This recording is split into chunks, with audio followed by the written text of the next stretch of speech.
live in a world of relentless change. Huge migrations of people to new megacities, filling soaring skyscrapers and vast slums.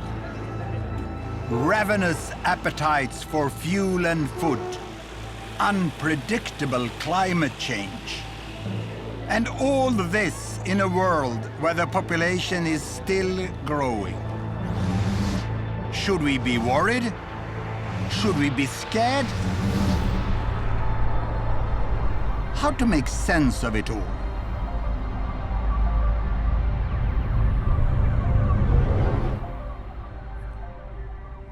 "7 billion people now live on this planet of ours. Isn't it beautiful?"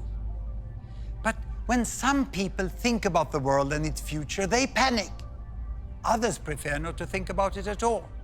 But tonight, I'm going to show you how things really are. My name is Hans Rosling. I'm a statistician at... No, don't switch off.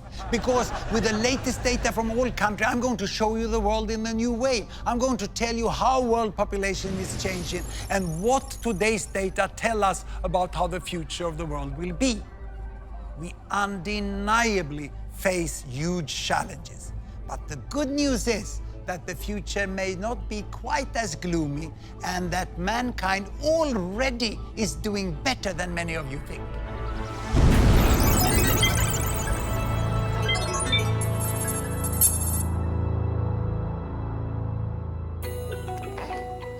Babies, each one a blessing. But many people think population growth is out of control. Some even talk of a population bomb. Are they right?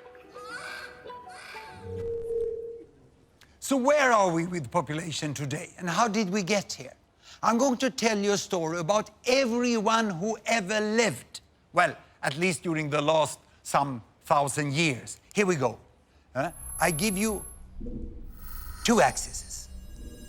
This is time in years, and this one here is world population in billions. In the year 10,000 BC, when the first people were becoming farmers, then the archaeologists estimate that the world population was only 10 million. Imagine 10 million, that's like Sweden today. A world of only Swedes.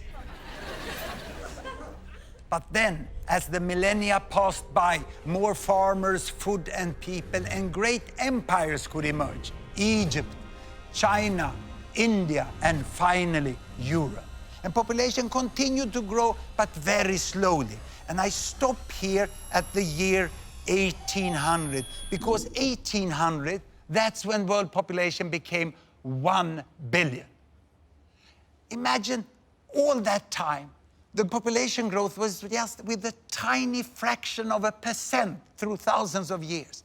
But here, 1800, with the Industrial Revolution, everything changed, and population started to grow faster. In little more than 100 years, it reached 2 billion. And then, you know, when I was at school, it was 3 billion. And many people said, the planet cannot support more people. Even experts said that. But what happens was this, you know, we became 4 billion, 5 billion, 6 billion, 7 billion. Imagine, more than half of the world population have been added during my lifetime, and the number is still rising. Most of the population growth in recent years has been in Asian countries, like here in Bangladesh, where the population has tripled during my lifetime, from 50 to more than 150 million. It's now one of the most densely populated countries in the world. Some 15 million already live in the very crowded capital, Dhaka. People here, whether in the city or the countryside, are intensely concerned about the size of families. But a new Bangladesh is emerging. Like the Khan family, Mum Taslima, daughters Tanjina and little Sadia, and Dad Hanan. মহিলাদের সাজার জন্য বহুত time লাগে, পুরুষদের এত time লাগে না। হয়েছে তো রে বাবা, এই যে আবার হাত দিয়ে মুচ্ছে লাইলে আর দিলে কিলা হয়ে গেল। Both Taslima and Hanan come from large families themselves, but they've decided to have just 2 children. বাংলাদেশে এখন একটা স্লোগান আছে যেটা সবার ঘরে ঘরেই জানে যে 2টি সন্তানের বেশি নয়, একটি হলে ভালো হয়। আমার ভাগ্য ভালো যে আমার যে 2টা সন্তান, অনেক সন্তান হইলে তো তাদের খরচ দিতে পারতাম। 2টা সন্তান যে মনের মতন তো তাদের যেটা চাওয়ার এটা পূরণ করতে পারতেছি। তোমার আর কি? আমার পকেট খালি হয়ে গেছে। Taslima and Hanan are part of a cultural shift away from big families. And for Taslima, it's also become a job. She works for the government family planning service, which employs women like her in every village. She goes door to door to try to help others to have smaller families too. মাসে গেছেন আজকে কতদিন? এইদিকে 22 তারিখে। তারপর আর কোনো পদ্ধতি নেন নাই? তাহলে সমস্যা হবে না? আমার বাচ্চা কোন সময় যাবে? আমার তো মনে হয় না, হয়তো অনেক দেরিতে বাচ্চা, এই যে তারপরও আপনি এখন তো 2টা বাচ্চা হয়ে গেছে। আমি তো গেলাম না, পরে সবার লেগে যায় না। Taslima offers advice, moral support, and most importantly, a range of contraceptives. এগুলো কন্ডম। আপনি তো 3টা মেয়ে, এখন আর বাচ্চা নেবেন? বাচ্চা জন্মদান করার হয়েছে আপনার বাবা জানবে কিনা? কষ্ট তো আপনার করতে হয়, কষ্ট তো আর বাবা করে না। কষ্ট কে করে? কষ্ট করলাম, হে যদি ফুলতে লেগেই করে তা আমার কিছু করার আছে। পিল দিয়ে দেই, মাসিক হওয়ার সাথে সাথেই খাওয়া শুরু করবে।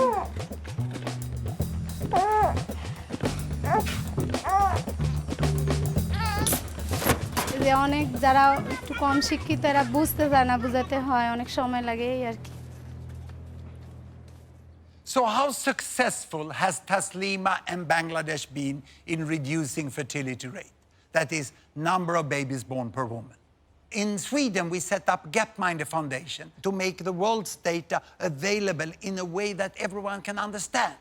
So I can show you the situation in Bangladesh and what has happened. Here, a horizontal axis, babies per woman, all the way from 1 to 2 to 7 to 8.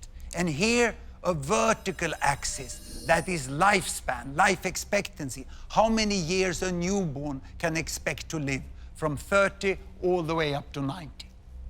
Now, we start in 1972, a very important year for Bangladesh, the first full year of independence. That year, Bangladesh was over there, and they had on average 7 babies per woman, and lifespan was less than 50 years. So what has happened after independence? Have life become longer in Bangladesh? Have children become fewer? Here is the data. I start Bangladesh. Indeed, you know, life is getting longer and babies fewer, 6, 5, and life even longer, 4, 3, and they land now almost to 2. It's 2.2, and the lifespan is 70. It's absolutely amazing. In 40 years, Bangladesh have gone from 7, 6, 5, 4, 3, 2. It's a miracle that has happened in Bangladesh. But is it only in Bangladesh? Well, I'll show you the whole world. I will go back 50 years in time to 1963. Here are all the countries. And these green ones is America, North and South. The yellow ones is Europe, East and West. And blue is Africa, North and South of the Sahara. And red is Asia, and we include Australia and New Zealand. The size of the bubble show the size of the population. Look, the big ones over there is China and India, and Bangladesh is just behind. In 1963, the average number of babies born per woman in the world was 5. But it was a divided world. Can you see that? These countries over here, the developed countries, they had small families and long lives. And then there were the developing countries over here, and they had large families and short lives, and very few were in between. But now we'll see what has happened. I start the world. Here we go. And you can see that China is getting, the big bubble is getting to better health, and then they start family planning, they move along to smaller families, and the big green, look at Mexico. Mexico is coming there, and this is Brazil also, the green in Latin America, and here India is following. India is following. The big red bubbles are Asian countries going this way. Many Africans are still with many babies born per woman, and then Bangladesh over there overtakes India on its way to the small family, and now almost all go up to this bubble. Even Africa now starts to move. Ooh, that was the earthquake in Haiti. And now everyone ends up there. What a change we have. Today, you know, in the world, the average is 2.5. Imagine, you know, it used to be 50 years ago, 5. And the world has changed. The average number of babies born per woman have gone from 5 to 2.5. And it's still decreasing. What a big change. People would think that Bangladesh and countries like that is some sort of epicenter of a population bomb. They couldn't be more wrong. To me, health workers like Mrs. Taslima and their colleagues, who have taken their countries from this side all over in a few decades to much better health and small families, they are the heroes of our time. It's an amazing change that has happened. We no longer live in a divided world. But how much do people know about this amazing change? At Gapminder, we not only show data, we also measure how much people know or don't know about the world. So we did a first survey in Sweden. The results were depressing. So we did our second survey in Britain. And we had high hopes because the British have been all over the place, you know. So we thought we would get good results here. The first question we asked was, how many babies do women have on average in Bangladesh? And we gave 4 alternatives: 2.5, 3.5, 4.5, or 5.5. This is the result of the British survey.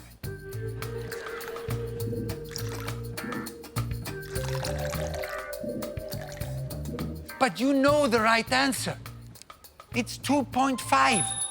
Only 12% of the British got it right. So we thought that perhaps it was those with low education who dragged down the result. So we segmented those who had been to the fine British universities and had a university degree. And here they are. This is the result.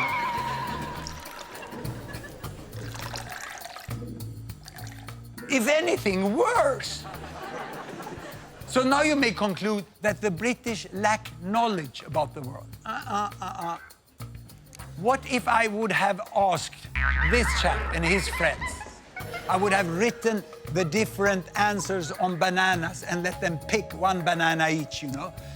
This result I would get. Of course, chimps know nothing about Bangladesh.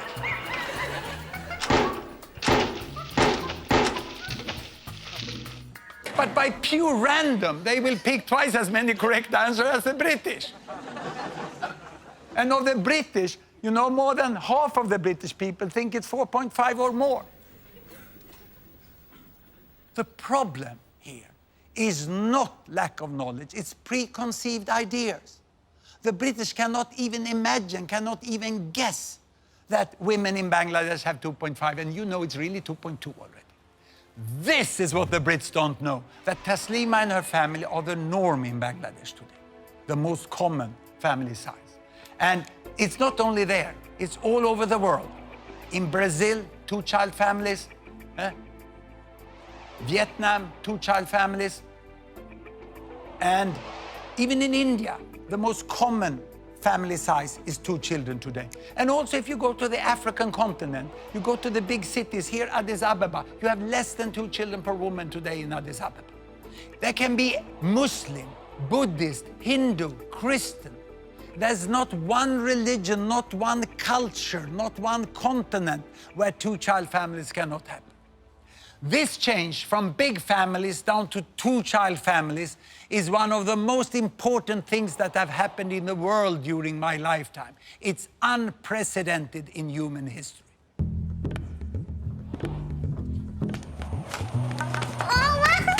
Here we are, back in Bangladesh.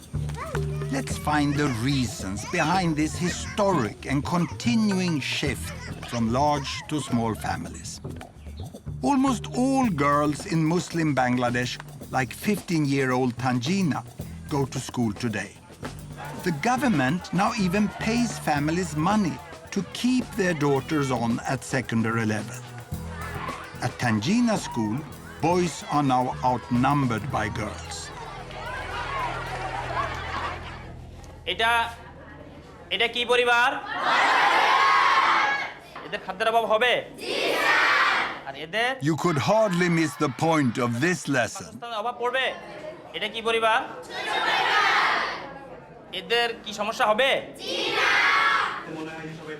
Education is effective, and there are also new opportunities for Bangladeshi women. Despite continuing inequalities, there are more jobs, and Tanjina is aiming high. আমার school যেতে খুব ভালো লাগে। আমাদের মায়েদের সময়ে তখন অনেক তাড়াতাড়ি বিয়ে হয়ে যেত, তারা লেখাপড়ার সুযোগ পেত না। কেবল আশা, আমরা এই সম্বন্ধে অনেক আশা করতে পারি যে আমরা ডাক্তার হব, ইঞ্জিনিয়ার হব। More and more young women here are seeing how different things could be for them. তোমরা 17 বছরের বয়সে কি করে বিয়ে করছো যে আমি এটা ভাবতেও পারি না। আমি তো 2 বছরের পরে এটা কিছুতেই সম্ভব না, এত তাড়াতাড়ি বিয়ে। তখন বুঝি নেই, ভুল করছি। এখন তো মানুষ ভুল করে না। তো তোমার কত বছরে তোমার চিন্তা ধরো যে বিয়ে শাদীর চিন্তা ভাবনা? 25 বছর। পড়াশোনা শেষ করে একটা চাকরি, ডাক্তার হয়ে তারপরে। ভালো বুদ্ধি আছে তোমার। ভালো বুদ্ধি আছে। It's wonderful to see Taslima so full of hope for a bright future for her 2 daughters. But one essential transformation underpins the change in Bangladesh. It's a dramatic improvement in child survival.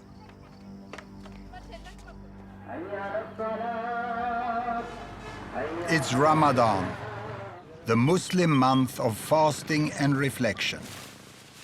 At this auspicious time, Hanan is helping his parents to tend the family graveyard. 3 of Hanan's siblings died when they were very young. They are buried here. লুন্টি রুসিলায় মারা গেছে, খুব কান্দাকাটি করছি, আসা গেছি, আইছি, খুব দুঃখ বিষয়। ব্যবস্থা থাকতো, ডাক্তার থাকতো, তো চিকিৎসা করলে একটু তো বাস। মনে পড়ে না, আমি যার দিন বাইছে তো একদিন মনে পড়বো না আমার। Back when Hanan's parents were a young couple, 1 in 5 children in Bangladesh died before they reached 5 years of age. All families lived with a constant fear of losing 1 or more children. আছে বাস আরেকজন হয়েছে টুক করে মারা গেছে, তারপরে অনেক একটা বাচ্চাই হয়, তাহলে আবার নেও, এইভাবে থেকে এগুলি হয়েছে আর কি। সে সঙ্গে তো আর এই খেয়ালটা করি নাই যে অতিরিক্ত বাচ্চা যে এমনি নিতে আসি ভবিষ্যতে অন্ধকার হইব না হইব। In the last few decades, Bangladesh has made great progress in basic health, particularly in child survival. Vaccines, treatment of infections, and better nutrition and hygiene have all saved the lives of millions of children. And as parents have come to see that all of their children are now likely to survive, the biggest obstacle to family planning has at last gone.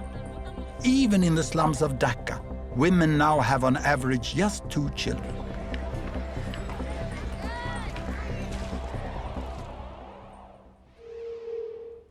Child survival drives everything. Let's go back into history. Why did the world population grow so slowly before 1800? Well, throughout history, all historical records show us that on average, 2 parents got more or less 6 children. But that looks as a very fast population growth. So why didn't it grow? Because 1, 2, 3, 4 of the children died before growing up to become parents themselves. People in the past never lived in ecological balance with nature. They died in ecological balance with nature. It was utterly tragic.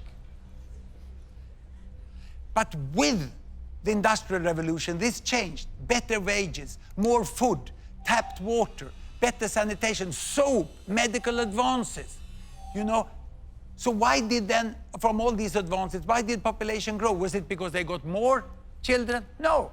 1963, that year when I was at school, actually the number of children per woman had decreased a little in the world to 5. And the reason for the fast population growth was the improved child survival. 4 survived at that time.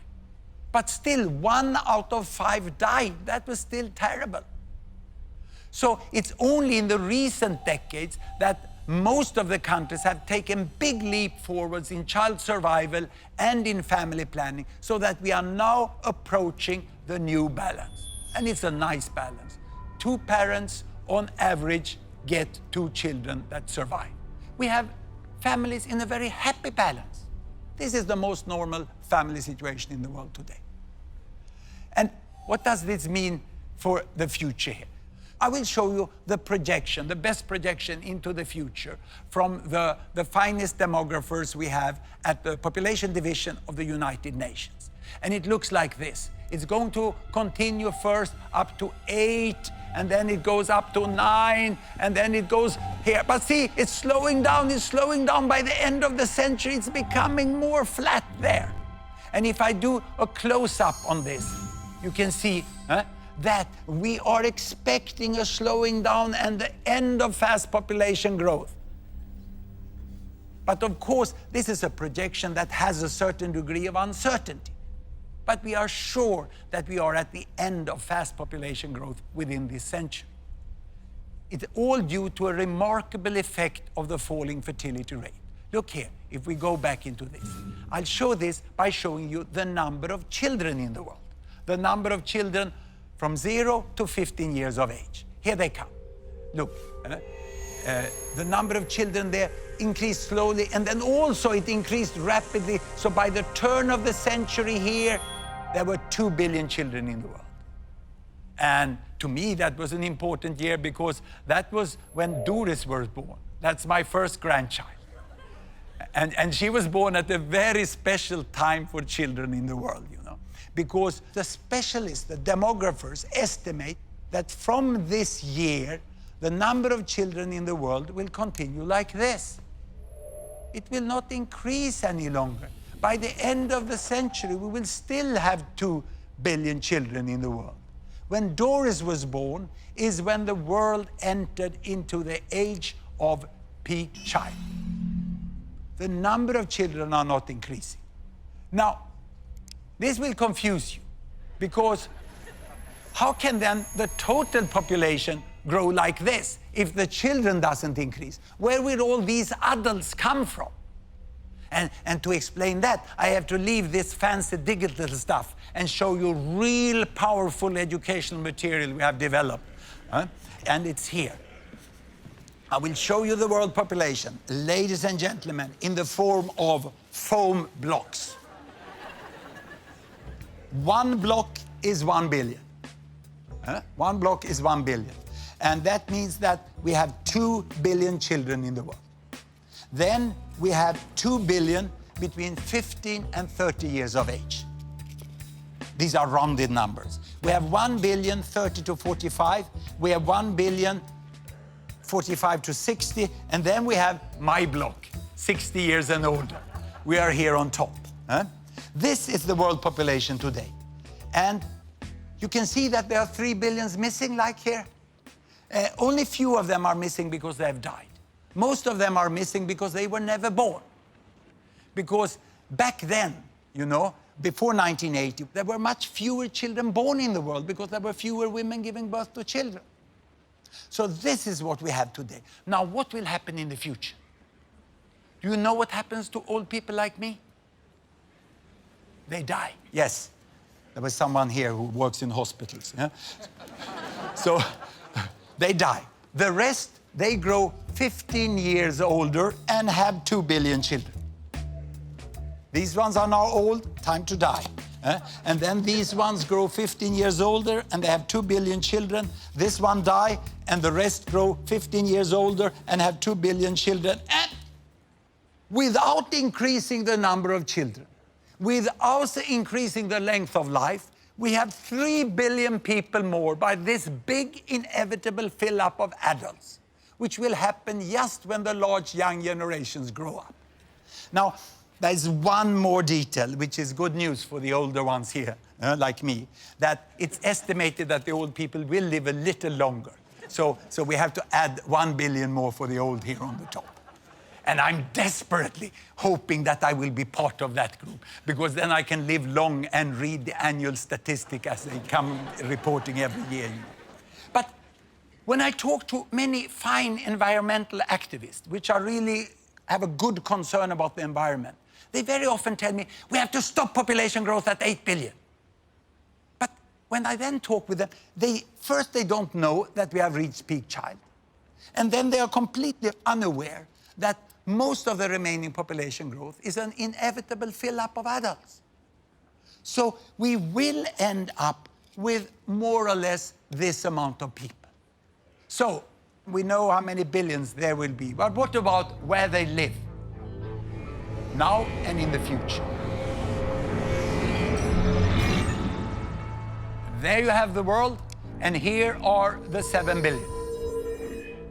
Now, out of the 7 billion, 1 live in the America, North and South together. 1 in Europe, 1 in Africa, and 4 in Asia.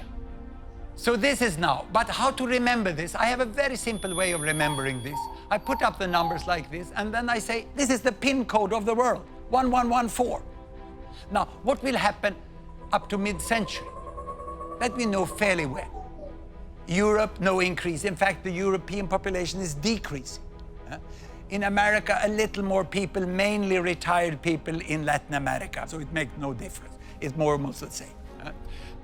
In Asia, we will have 1 billion more. And then the population growth in Asia is over. In Africa, in the next 40 years, the population will double to 2 billion. Now, to the end of the century, well, we know quite well, no more people in Europe, no more in America, no more in Asia, but Africa is set as we have data today for another doubling. So there will be 4 billions in Africa. The 2100, and probably the final PIN code, will be 1145. So in 2100, there will be quite a different world. The people who live in what I call the Old West, in West Europe and North America, will by then be less than 10% of the world population. 80% of the world population will be living in Asia and Africa. But will there be resources enough to sustain them? Well, this will be a huge challenge, and nothing will come automatically. But my take is that it is possible for all these billions to live well together.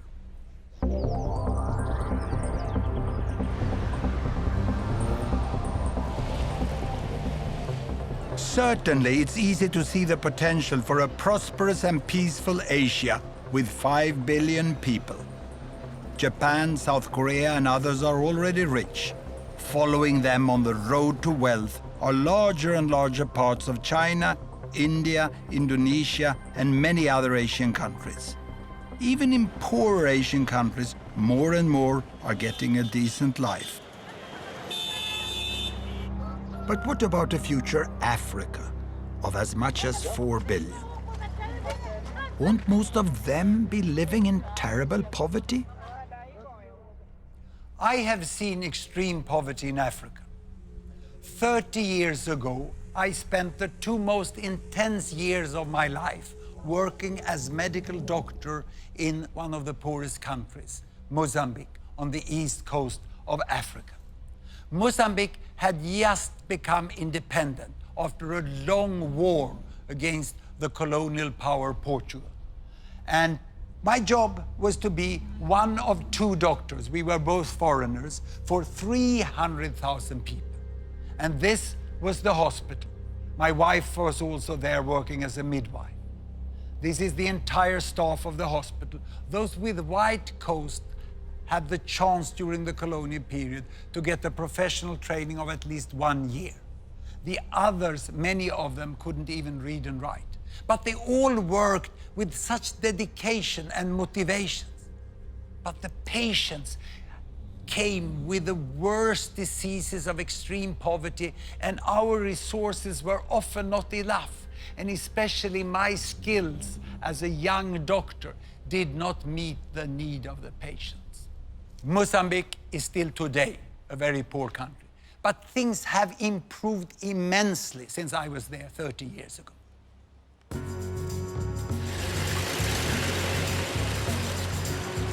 For a start, there's now a brand new hospital in the town where I worked 30 years ago. The new, much bigger hospital has 15 doctors, and 11 of them are Mozambicans. All the staff are now well trained. The director of the hospital is Dr. Kashimo, the obstetrician. Tudo indica que estamos perante uma gravidez gemelar. The transformation here is amazing to me. Temos o serviço de urgência, de pediatria e cirurgia e ortopedia. Hoje temos grandes laboratórios, as farmácias que funcionam 24 horas. They routinely save women in childbirth with cesareans, something that was impossible when I was there. Isso hoje em dia nós é possível fazermos cá, com uma equipa que está formada e com um bloco operatório com essas condições, que está equipado igual que um bloco operatório que está em qualquer lugar do mundo. Everything has improved so much. Those born in Mozambique today should have a much brighter future.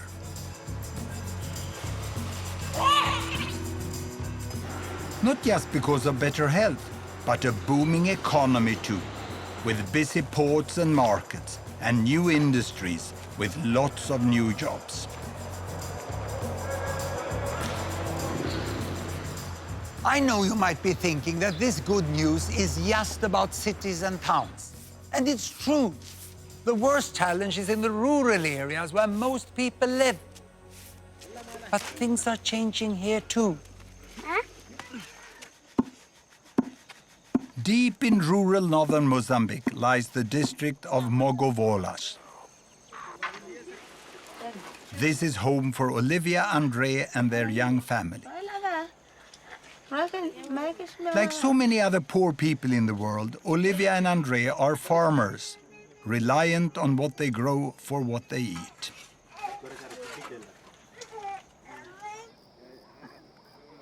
It's 4 a.m. and the day's tasks beckon. Andre heads straight to the fields. Olivia first goes to fetch water. Both have to walk miles to get anywhere. Well, okay, kashtare ora bili. Hey, kapanya to water sha. Inni kashtare inta igora bili.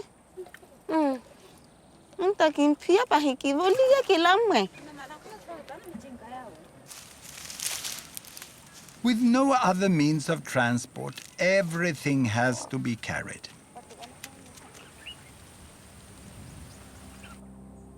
Olivia and Andre have 8 children. Fertility rates are still high in much of rural Africa, and it's the poorest families who have the most mouths to feed.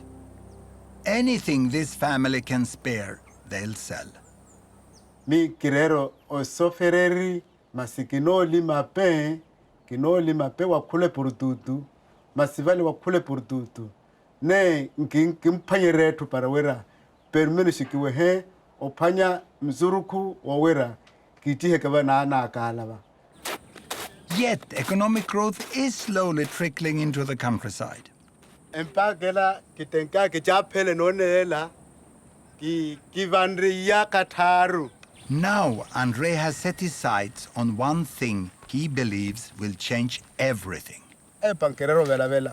Kinamochela weta mahoi kana chinke. Bicycles can make a huge difference to the lives of the rural poor. They save hours every day and get so much more done. With a bicycle, they can carry much heavier loads to the market and earn more money. they can travel to find work. And if they get sick, they can reach a health clinic in time.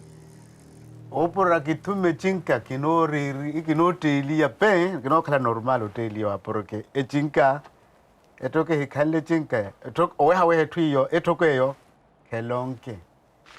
Andre and Olivia have been putting money away for 2 years. They haven't quite enough yet.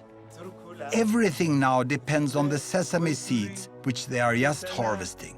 If they can get a good price, they might just make it. Andre and Olivia live in one of the poorest countries, and they live in the rural area, which is the poorest part of that country. So how many people are there in the world living like they? And how many are there that are poorer? I'm going to show you this yardstick. Very simple, poor and rich. And here I have all the 7 billions again. They are in a very simplified way lined up there from the poorest to the richest. Now, how much does the richest billion earn here in dollar per day? Well, let's look here. Ooh, it's coming up, it's coming up. Ooh, yo. I can't even reach $100 a day. Then let's look at the middle billion, who is exactly in the middle. How much do they earn? It'll come, yes, just 10. And then I go over here to the poorest billion. How much do they get? Well, just 1. This is the difference of the world today. And the economists, they draw a line which they call the line for extreme poverty, a little above $1. That's when you hardly can have enough food to feed the family. You cannot be sure that you have food all days, you know? And 1 billion is clearly below that still. And the second billion is sort of divided by that line. And then the others are above it. Now, the poorest people, they can hardly afford to buy shoes. And when they get shoes, the next thing they will save for is bicycle. This is where Andre and Olivia is. And after bicycle, you will go for the motorbike. And then after the motorbike, it's the car. And I remember when my family got the first car. It was a small gray Volkswagen. The first thing we did was to go to Norway on holiday, because Norway is so much more beautiful than Sweden. It was a fantastic trip. And now I'm in this group. I can go, like the richest billion, we can go on holiday by airplanes. Of course, there are people who are much richer than the airplane people. Some are so rich, so they're even contemplating that they should go as tourists out into space. And the difference in income from the airplane people to the very richest over there is almost as big as it is from the airplane people here, you know, all the way down to the poorest in that side. Now, the most important to remember from this yardstick is this. And I need to show you this, I need my stepladder. Sometimes you need some old, well-functioning technology also. Here.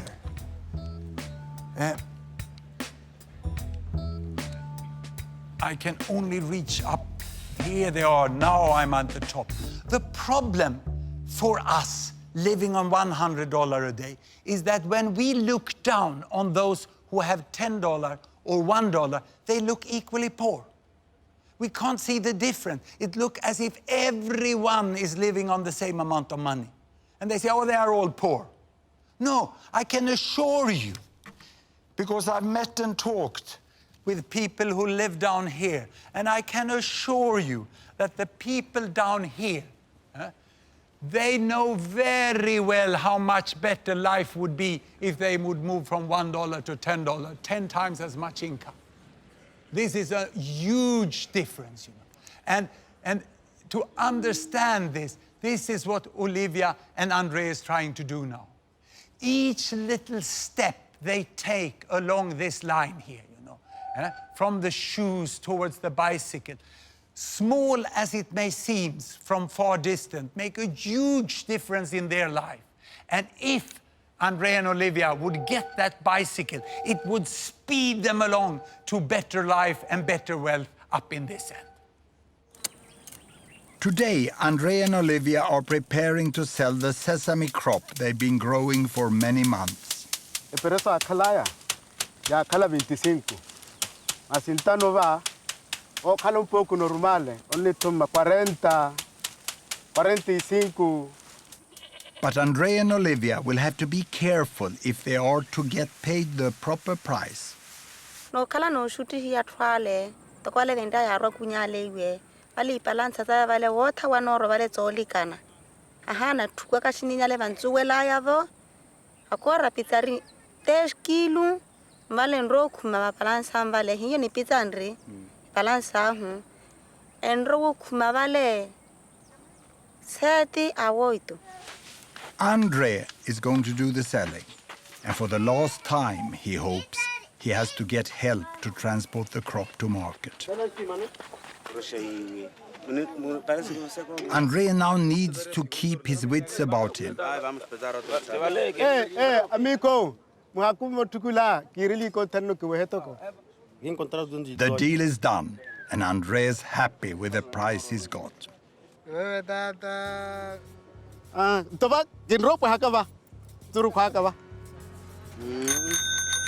It's the moment the family have worked so hard for.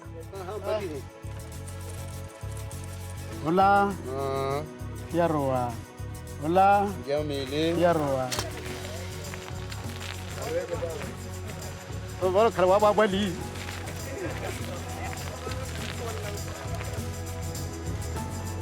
Andre's journey to market took all morning to walk.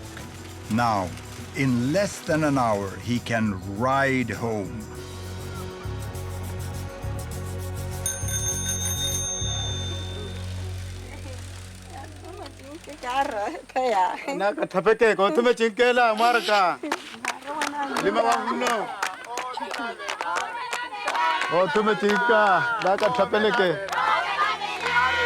The bicycle is put to use at once.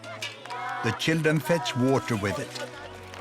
Andrea carries more crops to the market. And just as importantly, Olivia and Andrea can now easily reach their lessons for adults so they can learn better maths and how to read and write. Kitukumanye zuru kwaka, kintume mota, kapa kiraka markale, na shanaka.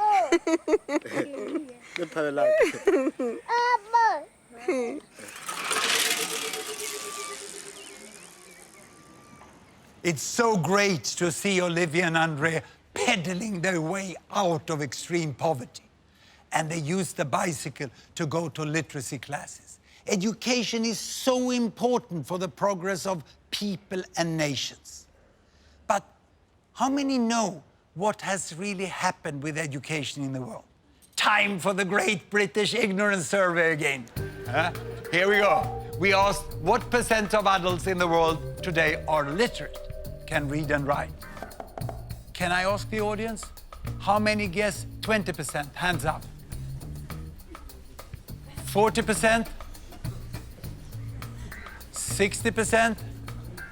And 80%?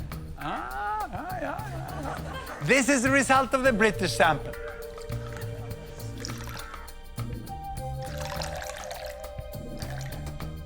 Now, by now, you can use the result of the British survey to find out what the right answer is, isn't it? Of course, it's 80% that is the right answer. At least you were clearly better than the British average. Just 80% of the population in the world can read and write today. Literacy is 80%. Actually, the last figure is a little higher. So if I would have compared that with the chimps again, you know? So it's once more, you only get random results from the chimps. But you get 3 times as many correct answers than you get from the British. And now, the university people. Perhaps they know this, or even worse. What on earth are they teaching at British universities?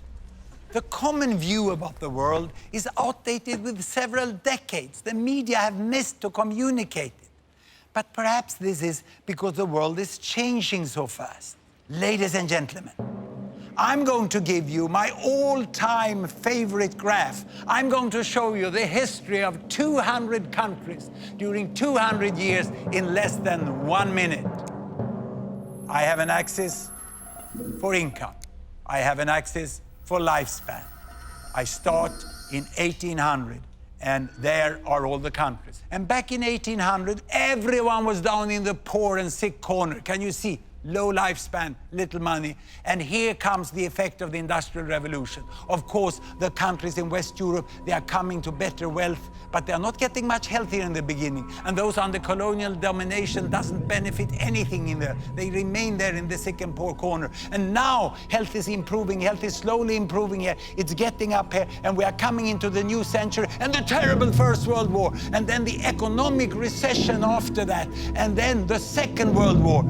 Oof. And now, independence. And with independence, health is improving faster than it ever did in other countries here. And now starts the fast economic catch-up of China and other Latin American countries. They come on here, you know, and India is following there, and the African countries is also following. It's an amazing change that had happened in the world. You know, in the front here, we have now US and UK, but they're not moving so fast any longer. The fast movers are here in the middle. China is moving very fast to catch up. And Bangladesh, look, Bangladesh is already here, now quite healthy, and now starting with fast economic growth. And Mozambique, yes, Mozambique is back there, but they are now moving fast in the right direction. But all this I show you is country averages. What about people? Have people also got a better life? I'm now going to show you something which makes me very excited as a statistician. I'm going to show you income distribution, the difference between people. And to do that, I take the bubbles back 50 years, and then we are going to look only at money. And to do that, we have to expand and adjust the axis, because the richest is so rich and the poorest is so poor. So this will be a bigger difference than between the countries. And what we do now is that we let the country fall down here, this is United States, and spread to show the range within the country. And I take down all the countries in the Americas. And now you can see from the richest person to the poorest person. And the height here shows you how many there are on each income level. And now let's take down Europe. And on top of that, I'm going to put Africa. And finally, the region with most people on top of everything, Asia. Now, in 1963, the world was constituted by two humps. First, the richest hump. It's like a camel, isn't it? The first hump here with the richest is mainly Europe and the Americas. And the poorest hump over here is mainly Asia and Africa. And the poverty line was there. Can you see how many people there were in extreme poverty 50 years ago? And most of them were in Asia, and people were saying Asia will never get out of poverty. Exactly as some people are still saying about Africa today. Now, what has happened? I start the world, and you can see that many people are born into poverty here, but Asia goes towards higher income, and 1 billion goes out of extreme poverty this way, and the whole shape of the world changed, and the camel is dead. It's reborn as a dromedary. And what you can see here, you know, is the variation from the richest, that is most people in the middle. And there's a much smaller proportion of the world now in extreme poverty. But be careful, it's still a lot of people, more than 1 billion people in extreme poverty. Now the question is, can this move out of extreme poverty now continue for those in Africa and even for the new billions in Africa? I think it's possible, even probable, that most countries in Africa will rise out of poverty too.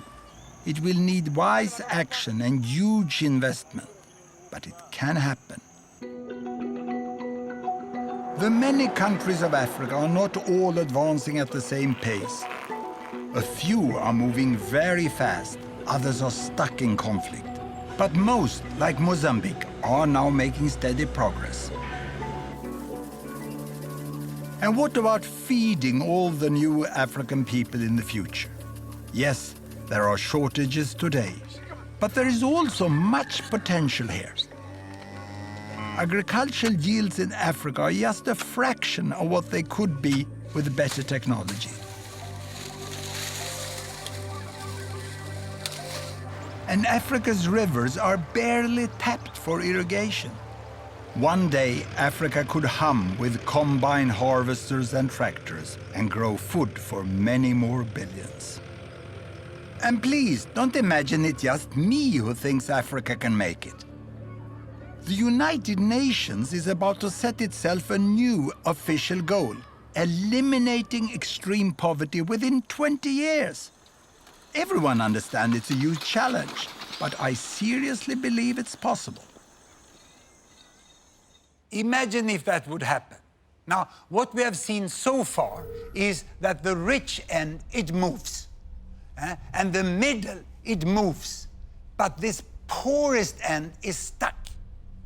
It's here in extreme poverty we find almost all the illiteracy. Here we find high child mortality and still many babies born per woman. It's like extreme poverty reproduces itself if you don't end it swiftly. But Andre and Olivia and people like them, they work so hard to get away from it. And if they only can get the right help from their government and from the world at large, with things like school, health, vaccines, roads, electricity, contraceptives, then they will manage. But they will mainly manage by their own hard work. Here we go, you know, go on, follow Andrea and Olivia across the line, you know. It is possible within some decades, yes. But getting out of poverty is just the beginning. People want to continue along this line to a good life. But what does a good life mean? For most people in the world, the good life they are striving for will mean more machines and much more use of energy. So there's a problem, because all this adds to one of the great threats for the future, severe climate change. 80% of the energy the world uses is still fossil fuels. And the science shows that the climate may change dramatically in the future because of the carbon dioxide emission from continuing to burn all these fossil fuels. I'm not the best person to tell you how bad climate change will be, nor am I a specialist on how to prevent it. What I can do is to show you data to make you understand who is the one that emits the carbon dioxide. I will show this. You remember the yardstick from the poorest billion to the richest billion, from the one who hardly can afford shoes to the one who fly with airplanes. Now, this shows the total amount of fossil fuel used in the world during 1 year. Coal, oil, and natural gas. And it represents more or less the total emission of carbon dioxide. Now, how much of that is used by the richest billion? Half of it. Now, the second richest billion? Half of what's left. Then you understand what the third use. Half of what's left. And the others use hardly anything. This is rounded numbers, but it clearly shows, you know, that almost all the fossil fuel is used here by the 1, 2, 3 richest billions. More than 85% they use. Now, the richest billion here at least have stopped increasing, but we are yet to see whether they will decrease. And in the coming decades, it's the economic growth of these two that will increase the fossil fuel use and the carbon dioxide emission. Even if these ones over here come out of extreme poverty and get richer all the way to the motorbike, that doesn't contribute much to the emission of carbon dioxide. And regarding population growth, most of the additional billions in the next 40 years will be in this group here. But still, if you ask people in the richest end, they seem to get everything wrong. They look down on the world from their very high emission, and then they say, oh, those over there, you cannot live like us. You will destroy the planet. You see, I find the argument from the people here catching up to be much more correct than logic. They say, who are you to tell us that we can't live like you? You better change first if you want us to do it differently. There are many essentials to having a good life that billions in the world do not yet have. Andrea's village and house, and so many like them, don't even have electricity. Mozambique has huge coal reserves. And if it and the other poorest countries build affordable new power stations burning coal for electricity and industry, I don't think anyone who emits more carbon should interfere. Now, what I'm going to do is ask you 2 questions that I often ask my Swedish students. The first one is this: how many of you have not traveled by an airplane this year? Quite a few can do without flying. So the next question is, how many of you have stayed away from washing machines and you have hand washed all bed sheets, clothes and laundry during the last year? I thought so. No one. Everyone who can afford use washing machine, even the hardcore in the environmental movement. And I still remember the day when my family got the washing machine. It was the 1st of November, 1952. Grandma was invited to be the first to load the machine. She had hand washed her entire life for a family of 9. And when she loaded the machine, she sat down on a footstool and she watched the entire program during 1 hour. She was absolutely mesmerized. For my mother, it also meant a lot of more free time to do other things. She could read books for me. I think that's what made me professor.